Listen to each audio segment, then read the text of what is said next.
As we continue on the hot stove, Michael Kay joins us now from Kayville. He's not playing with his choo-choo train right now. He's ready to talk baseball. Hey, Michael, our takeaway from the winter meetings was this, that the Yankees took care of the business they wanted to, but also the Red Sox really upped the ante in the American League East when they swooped in and got Chris Sale from the White Sox. Absolutely, and then Brian Cashman went ahead and put all the pressure on the Red Sox, calling them baseball's version of the Golden State Warriors. And, you know, to be blunt, the Red Sox go into this as the prohibitive favorite to get out of the American League and maybe go to the World Series. But a lot of people thought last year when they signed David Price, the same deal would happen.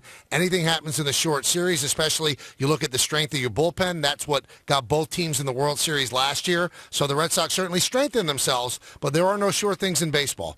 Michael, we just finished talking about the Yankee acquisitions and Chapman, who, of course, it's pending physical, and Holiday. And what's interesting for me about the addition of those two players, not only do I like both moves, but also the Yankees didn't block any of their young players. They're still rebooting on the fly, and they're injecting that youth. And by adding Chapman and Holiday, they're not slowing down any of their younger players from getting a chance to get their reps next year, too.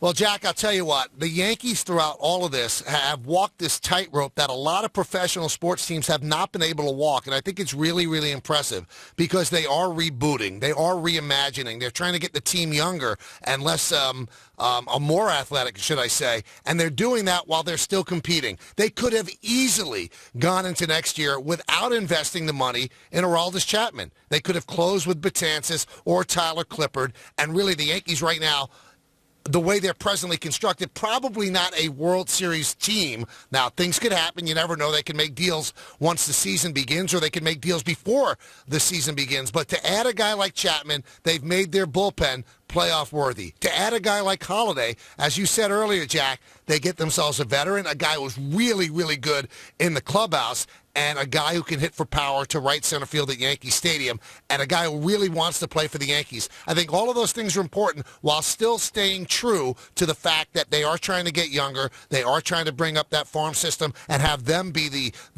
really the impetus to the Yankees being a championship team in the future.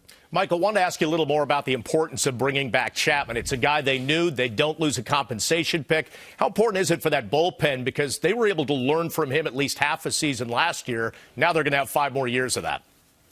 I think it's gigantic. And, you know, those that criticize the deal say, well, it's too long, especially for a pitcher who's 28 years old, throws hard, and it's also a lot of money. All of those things are true, but the Yankees are willing to make that investment, and they're willing to make that investment so that their bullpen right now wins them the games. So they are going to be in the playoff hunt. If they didn't have Chapman, all of a sudden you're looking at a bullpen with Dellin Betances, and Dellin Betances toward the end of last year, it was one of two things. He either wore down from all the work or he may be not suited to be a closer. So the Yankees guarded against that. They have Chapman now. You could put Betances in a role that you know he excels in. And the wild card on this is Tyler Clippard, who last year really, really pitched very well for the Yankees down the stretch. That's a good 7th, 8th, and 9th inning. And remember one other thing.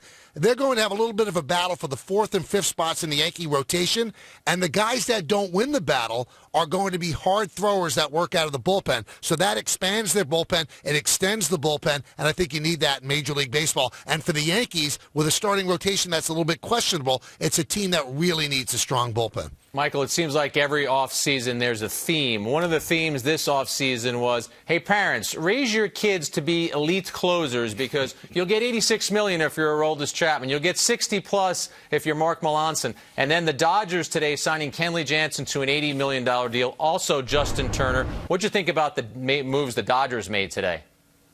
Well, the Dodgers certainly are looking that tax threshold right in the face and laughing at it because I don't know how they're going to get under. They really did spend a lot of money now on Jansen. You could say, well, they got him for less money than the Yankees got Chapman, but I think the Yankees would answer back and go, but we didn't have to give up our first-round draft pick. The Dodgers didn't either, so I understand why both teams did what they did. Justin Turner looked like he wanted to return to the Dodgers. Dodgers wanted him back. Third base was an important role for them. So they look at it this way. They came very close to going to the World Series last year, so they wanted to bring back most of their team, and they did just that. So I don't blame them at all.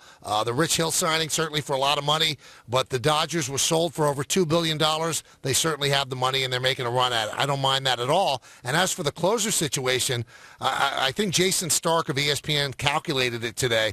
Melancon, Kenley Jansen, and Chapman combined $268 million in the last week, and I believe that for his entire career, Mariano made $180 million. So the price of closers going up, and sports is a copycat situation, and you could see both the Indians and the Cubs, they got to the World Series because of their bullpens. Yeah, no doubt about it. Let's talk about the Yankees rotation a little bit. We go into next season knowing Tanaka, Sabathia, Pineda, probably the top three.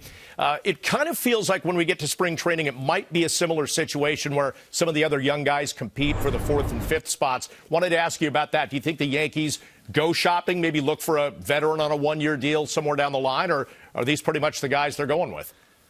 Well, right now, Severino, Sessa, Green, Mitchell, and Warren, they're going to battle for those final two spots. But I truly believe that the work is not done yet on the Yankees. I think they'll still add another bullpen arm. I'm not sure if they'll go with Tommy Lane, maybe another left-hander. I think they'll do that. And then their bullpen will be extended by the guys that don't make the rotation. But I think just to be sure, and you can never have enough pitching, David Cohn always said, you're a little short unless you have 7 starters ready to go at the start of the season. And the way baseball is right now, everybody goes down for some period of time. I think you have to have that. I think the Yankees will try to make a deal. They've got a big, flush farm system right now. I'm not saying to give away the jewels of the farm system, but I think that Brian Cashman will probably maneuver to bring in some sort of veteran starting pitcher just to compete. But I think they'd like to see the youngsters make it. I think they'd love to see a Severino and a Sessa come out of spring training with those positions. And if they do, then all of a sudden you look at a Brian Mitchell pitching out of the bullpen. So, the Yankee rotation is the biggest question mark on this team,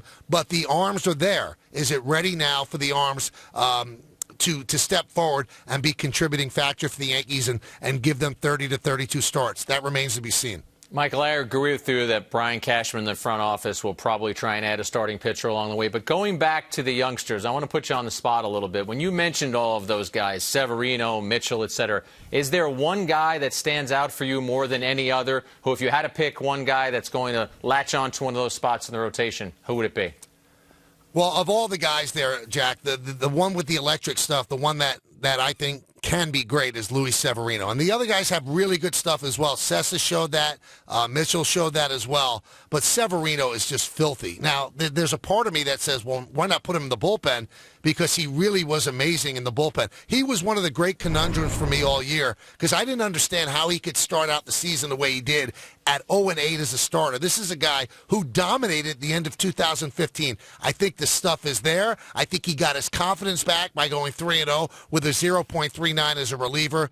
If he can just control his stuff, he's so good. And if he could bring the aggression that he has out of the bullpen and use it as a starter and realize he doesn't have to set himself up to pitch 7 or 8 innings. That's the old-time baseball. If he could go 5 2/3 innings with the bullpen that the Yankees are sporting, he could be an outstanding starting pitcher. But again, he's got to make it all come together. He did show toward the end of the year the stuff is still there, filthy enough to get out big league hitters, but that was as a reliever. Can he have it transferred to as a starter? That remains to be seen. But he's the guy that I like his stuff the most. Yeah, a lot of question marks. We're hoping to get some answers in the spring. Michael, thanks for joining us. Always good to have you on the stove. Enjoy the holiday season, and we'll see you soon. Same to you guys and all of our viewers.